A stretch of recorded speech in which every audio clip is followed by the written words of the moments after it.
Pero Jesús le respondió: deja ahora, porque así conviene que cumplamos toda justicia. Entonces le dejó. Y Jesús, después que fue bautizado, subió luego del agua, y aquí los cielos le fueron abiertos, y vio al Espíritu de Dios que descendía como paloma y venía sobre él. Y hubo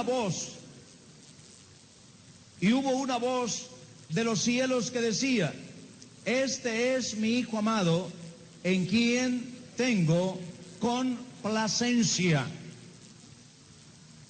Y hubo una voz de los cielos que decía: o hacer aún estas doctrinas en los pequeñez en que la fundaron.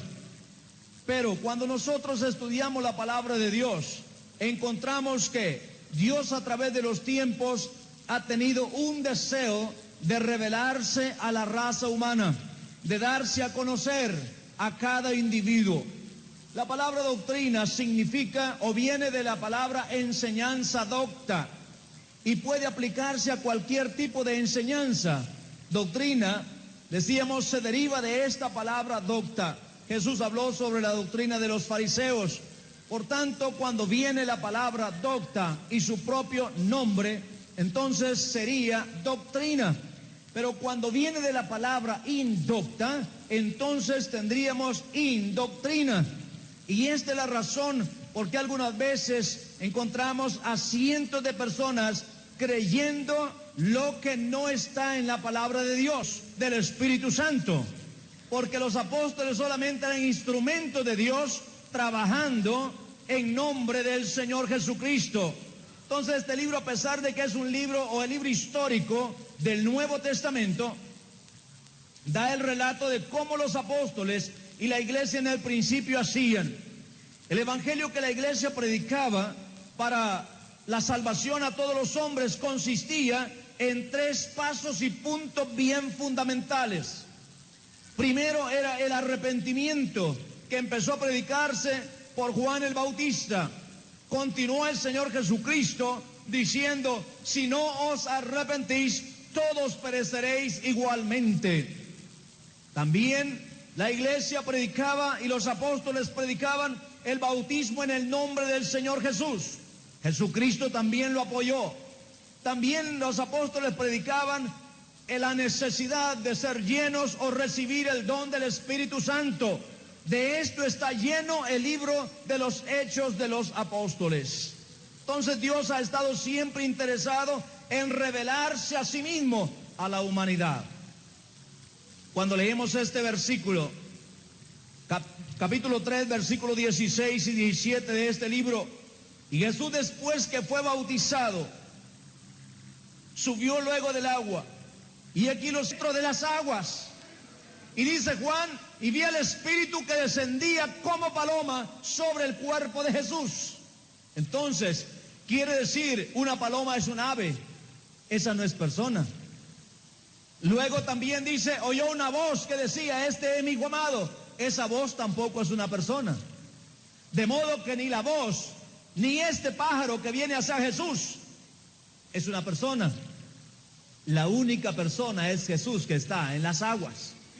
De modo que cuando decimos aquí Jesús está en las aguas, y una voz que se oye, el Dios a quien nosotros adoramos no está confinado ni ubicado en ningún solo lugar. Él puede estar aquí en medio de nosotros, y en cada país del mundo, en cada lugar del mundo, Él puede estar hablando y oír su voz, porque es el Dios omnipresente, el Dios omnisciente, no es un Dios limitado.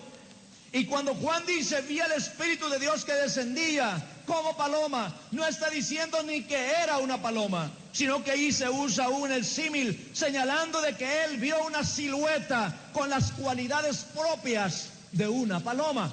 Usted sabe que una paloma no tiene garras con que arañar, ni dientes con que morder. Por esta razón se le atribuyen, y esto más que todo también entra en la figura retórica de metáfora, haciendo propio al Espíritu Santo de las cualidades de esta paloma. Por tanto, esta fue una señal visible para Juan, como testimonio para Juan. No es porque hayan ahí 3 personas. Por tanto, la doctrina de la Trinidad se fundamenta en arena.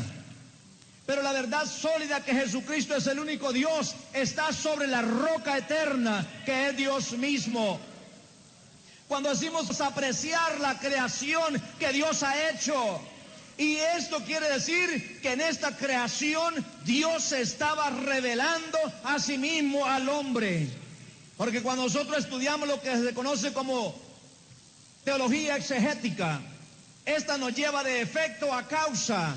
Cuando nosotros miramos la creación, nos preguntamos, ¿quién hizo todo esto? La teología general nos lleva de causa a efecto. Conociendo a Dios, conocemos también sus obras. Pero la teología exegética nos lleva de las cosas hechas a un hacedor. Cuando nosotros vemos toda esta creación, viene a nosotros la pregunta, ¿quién lo hizo? Y de este modo nosotros podemos llegar hasta Dios. El hombre más rudo en el mundo, ciego, sordo, puede aún conocer a Dios por las cosas que puede palpar o sentir. Es la manera como Dios se vino dando a conocer. Cuando Dios dio la ley a Moisés en el monte Sinaí, también Dios aquí dejó conocer a través de la ley su carácter, también el carácter del hombre y la necesidad del hombre. Dios en el tabernáculo también se dejó conocer, porque dice que aún pasaba sobre el pueblo una nube, y era la presencia de Dios manifestado en carne. Pero la teoría del hombre, en vez de decir, este Dios, el que se ha manifestado en carne para que yo le conozca, mejor ha salido diciendo que es otra persona más. Sencillamente su ceguera espiritual. Dios es estrictamente uno en el sentido numérico. Dios no es uno en dos. Dios no es uno en tres. Dios es uno y uno es uno. Uno no son dos, uno no son tres. Dios es uno en el sentido numérico. Donde apareció la doctrina de la Trinidad fue por el concilio de Nicea. Y quiero que tomen nota acerca de lo que es un concilio. Un concilio es una junta o congreso para tratar algunos asuntos de importancia, para también deliberar y decidir sobre material de dogmas y disciplinas eclesiásticas. Aquí en este concilio fue propuesto este dogma y apareció y fue aprobado por todo el concilio. Ahora cuando nosotros vamos a la palabra dogma, esta es la proposición que se asienta por firme y cierta y como principio innegable, dogmático, donde no se puede discutir ni contradecirlo. Aún es la capital de Bitinia. Encontramos aquí donde aún fue establecido este concilio, donde sale la doctrina de la Trinidad. Y no fueron pastores los que estuvieron ahí, sino fue Constantino con el Senado romano, quienes se juntaron en este lugar por la siguiente razón. En el Senado romano, a este principio que estoy hablando es el momento del nacimiento de lo que ahora se conoce como Iglesia Católica Apostólica Romana, casi haciendo dos ramas de la misma iglesia desde el principio. Constantino, que era un político, él quiso aún llegar al Evangelio con el propósito de arrastrar a los creyentes para que dieran su voto con él para llegar a ser el emperador romano. A estas alturas la historia nos dice que había, pero él pidió el voto de todos los creyentes y los mismos creyentes dieron su voto por él y él salió electo para ser el emperador romano. A todo esto él había ayudado mucho a la iglesia ya. Hacía 10 años que la iglesia había estado en dificultades. Los creyentes no podían hacer culto libremente. Habían sido muertos muchos hermanos y Constantino alivió un poco la situación y les permitió que hicieran templos y que adoraran a Dios libremente. Y con esto ellos fueron engañados, los creyentes. Pero cuando Constantino llegó al poder, se encontró que en el Senado mismo habían 3 hombres con diferentes creencias y tenían gente que les seguían. Dentro de ellos estaba un hombre que se llamaba Sabelio, quien fuertemente discutía que Dios es uno y que uno es su nombre y que este Jesucristo era el único Dios. Y el concilio lo respetaba en su fe y en su creencia. Pero tenemos otro hombre llamado Arrio. Este creía que Dios son 2 personas distintas, que el Padre y el Hijo. Y había otro hombre llamado Atanasio. Este decía que eran 3, el Padre, el Hijo y el Espíritu Santo. Estamos hablando aquí antes, o sea, el año más o menos, año 323 después de Cristo. Todos los apóstoles ya han muerto. Ninguno de ellos afirmó que había una Trinidad. Dios nunca les reveló esto de que había una Trinidad. Por el contrario, ellos afirmaban claramente que Jesucristo era el Dios del Antiguo Testamento de Dios. Y el pueblo pareció que estaba aceptando este mensaje. Pero enseguida pasó a la misma plataforma Arrio. Y él argumentó que Dios son 2, Padre e Hijo, y que el Hijo no es el Padre y que el Padre no es el Hijo, son 2 personas diferentes. Y ustedes saben que andan por ahí algunos vendiendo atalayas diciendo eso, que son 2 personas diferentes, por tanto tienen la doctrina arriana. Y entonces el pueblo empezó a cavilar y a pensar quién tendría la verdad. Pero después que él terminó su argumento, subió Atanasio a la plataforma y él habló sobre la doctrina de la Trinidad. Y él dijo que él tenía argumento para decir que el Padre es uno, que el Hijo es otro y que el Espíritu Santo es otro. Y él puso algunos casos en prueba y la mentalidad humana se inclinó por esta doctrina y aún algunos jesucitas terminaron votando y diciendo que así era. Y ustedes saben que en unas conferencias, la conferencia que se oye en el nombre del Padre, del Hijo y del Espíritu Santo. También apareció el gran famoso credo. Este credo es la declaración de la Iglesia Católica, donde dice, creo en el Padre, Dios Todopoderoso. Y después que habla de él, dice también en su Hijo Jesucristo, nacido de mujer, engendrado por el Espíritu Santo, que vivió, murió y resucitó al tercer día. Lo creo. También creo, dice, en el Espíritu Santo. Este credo es la base fundamental de la Iglesia Católica para creer en la Trinidad. En su cabeza le pusieron la doctrina de la Trinidad en ese momento. Por eso es tan difícil llegar a rechazar eso y creer que Dios es uno y que Dios es espíritu. Cuesta bastante, porque en el momento más propicio fue metida esta doctrina de la Trinidad.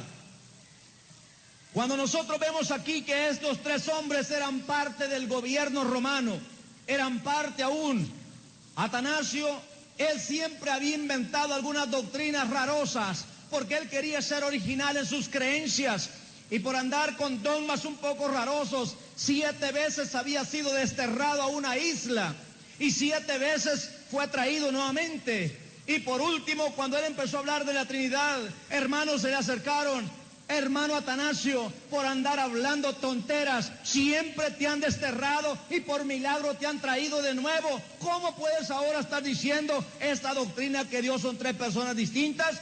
Por eso el mundo está contra ti, le dijeron a él. Pero él era terco y él dijo, no importa si todo el mundo está contra mí, Atanasio está contra todo el mundo, porque lo que quiero es que el mundo confiese lo que yo estoy creyendo. Pero nunca usó la palabra de Dios, dice. Entonces los que creen en la Trinidad son hijos de Atanasio, y los que creen en la dualidad son hijos de Arrio. Sabelio no era el fundador de la doctrina de la unicidad. Sabelio simplemente defendía un principio que estaba establecido ya en todo el Antiguo Testamento, que Dios es uno y uno es su nombre, y que este Jesucristo que nació era ese único Dios manifestado en carne, revelándose al hombre. Dios en su afán, Dios en su propósito de ser mejor comprendido por la humanidad, fue que hizo esto. Pero el hombre se desvió y en vez de decir que Jesucristo es Dios, él dice que es la segunda persona. Pero para eso no tiene ningún versículo bíblico que lo apoye. Los que creen en la Trinidad, aún por esta razón, son alimentados hasta el día de hoy por esos argumentos vacíos. Esta doctrina de la Trinidad, del bautismo invocando tres palabras en el nombre del Padre, del Hijo y del Espíritu Santo, no es bíblica. De Jerusalén salió el bautismo en el nombre de Jesucristo. De Jerusalén salió diciendo que el hombre tiene que bautizarse en el nombre de Jesús y recibir el don del Espíritu Santo. Recuerde que allá fue el día de Pentecostés, no fue en Roma, fue en Jerusalén. Y la iglesia del nombre de Jesús tiene como principio y fundamento ese día de Pentecostés. Fornicación es la acción de añadir o quitar a la palabra de Dios. Por esta razón, encontramos que cuando se habla de la madre de las rameras, encontramos también señalándole madre de las fornicaciones. Todos los que necesitan nacer otra vez por el bautismo correcto en el nombre de Jesucristo, hemos sido cortados de ese ombligo para recibir el alimento sólido de la palabra de Dios con pureza y verdad, y decíamos como niños recién nacidos, esa leche espiritual, pero no adulterada. Primera Pedro 2:21.